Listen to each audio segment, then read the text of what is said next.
So, howdy, mates. This is 23rd September 2021.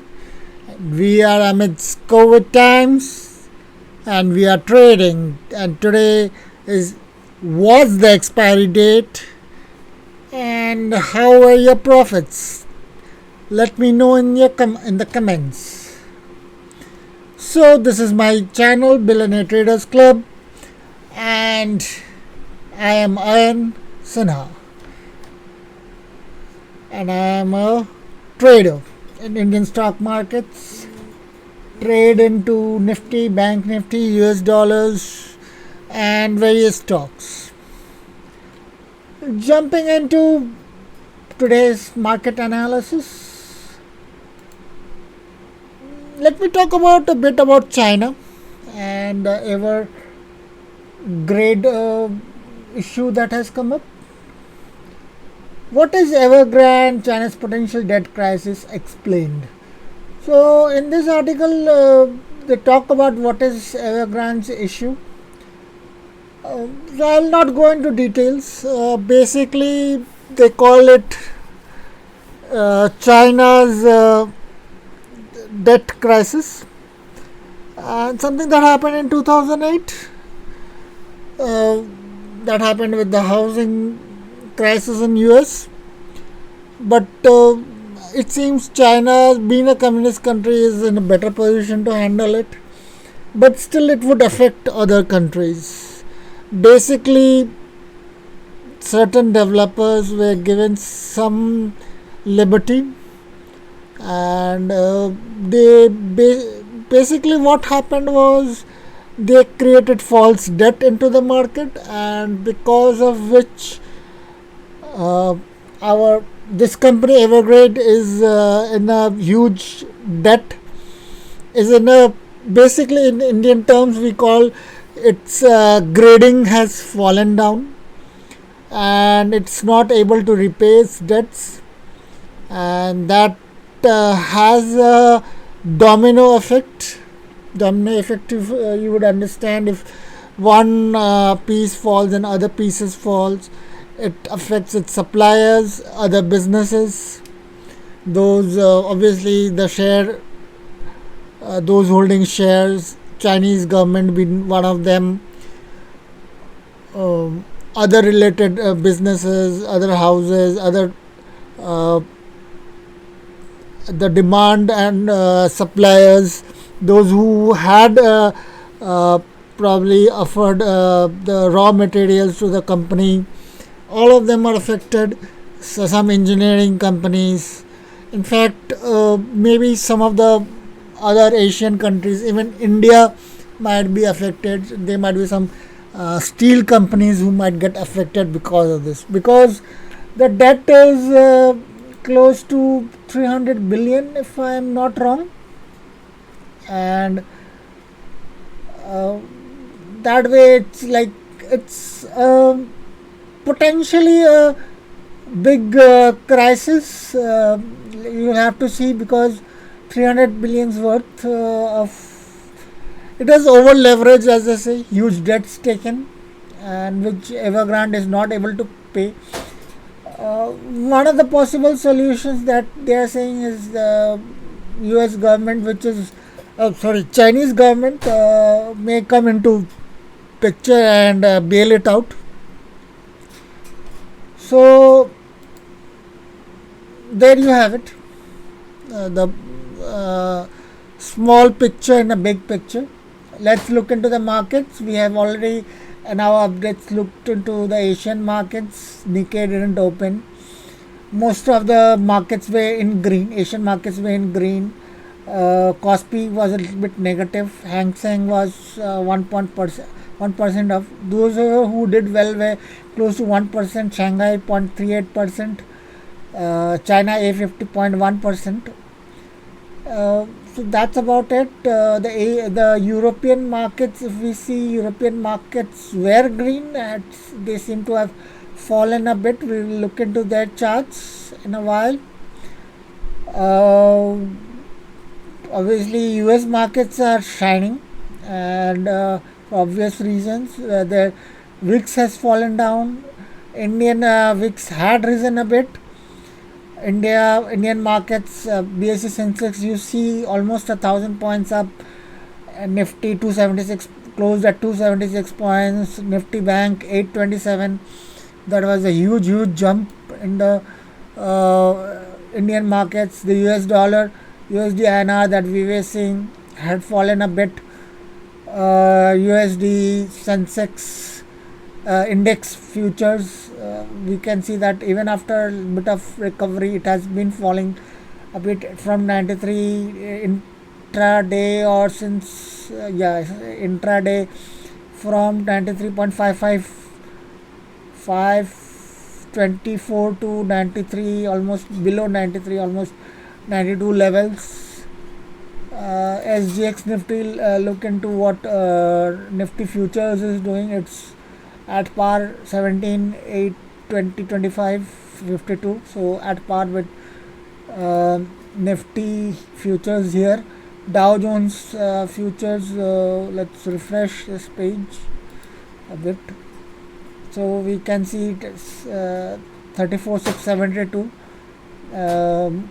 EMA 9 is sticking to it, so it's pretty bullish. Let's look at FTSE, what's it doing at the moment. FTSE, since morning it has been up and sliding down a bit. So let's look at DAX also. We have DAX, German market.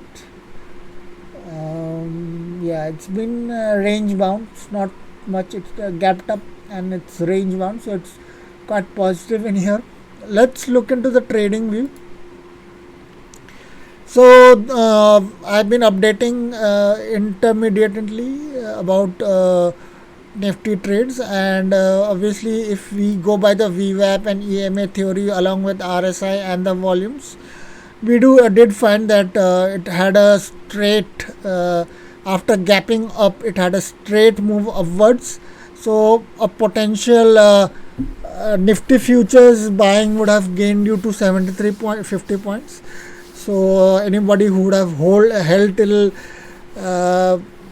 day end would have got to 73.50, and if they're still holding that, it still would be profitable, it seems. Bank Nifty, on the other hand, almost 800 points up. So another profitable day. So I know that nobody holds it that long, or nobody has that inner strength to keep on holding. Most of the people, intraday guys, would either book profits midway, or they would not have the guts to hold it. So anyways, even if you have done 100-200 points, it would be advantageous. As I was talking about USD INR, those who traded, if you look into 15 minutes chart, anyone who would have bought PE or sold calls, they would have had an advantage, even if you had held it till day end. It was a big fall today. Let's look into the trades, various stocks that we had looked into. And Adani Transmission, again bullish on it. It had moved up, came down, again moved up, so it's in a zigzag momentum at the moment, and I feel that volumes do support it, support an up move in due course of the time. The buyers are coming into it, but along with that, there's some selling that is happening, profit booking that is happening. So at the moment it's indecisive. Bajaj Holding, totally bullish on this. You have had almost a 5% jump in this, 4.93%. So keep on holding this. BPCL, I'm bearish on this, and you can see that it had a fall, and I'm expecting even more fall during the course of time. You can see huge volumes coming up during the fall. I'm expecting even more fall. There was some struggle at the end of the day. There was up move, there was down move. Indus Towers again up move by 2.43%. Any sort of down move was cancelled, and it was a sideways moment. Last 15 to 20, 30 minutes had an up move, so I am quite positive about it. Huge volumes there. Indus Towers, after having a big move in the morning, has sort of slid down, but I believe that any sort of profit booking will end up with having a huge volume upburst. The price action doesn't seem very positive towards downfall, and the candles are not uh, supporting a downfall. These are very negligible, and I believe that it was only leading up to a reversal in price and a bullish reversal in the sort. ITC, on the other hand, as I said, it will have a fall, and we can even look into our daily charts. We can find that it started curving down, and after doji we have had a reversal. Indigo, I am not advising any new transactions, but I feel that there should be an up move in due course in here.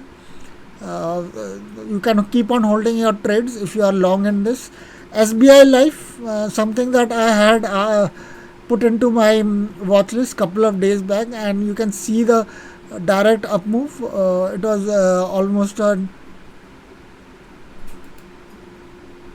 from 1184, it went up to 3.41%, and closed up at 2.27%.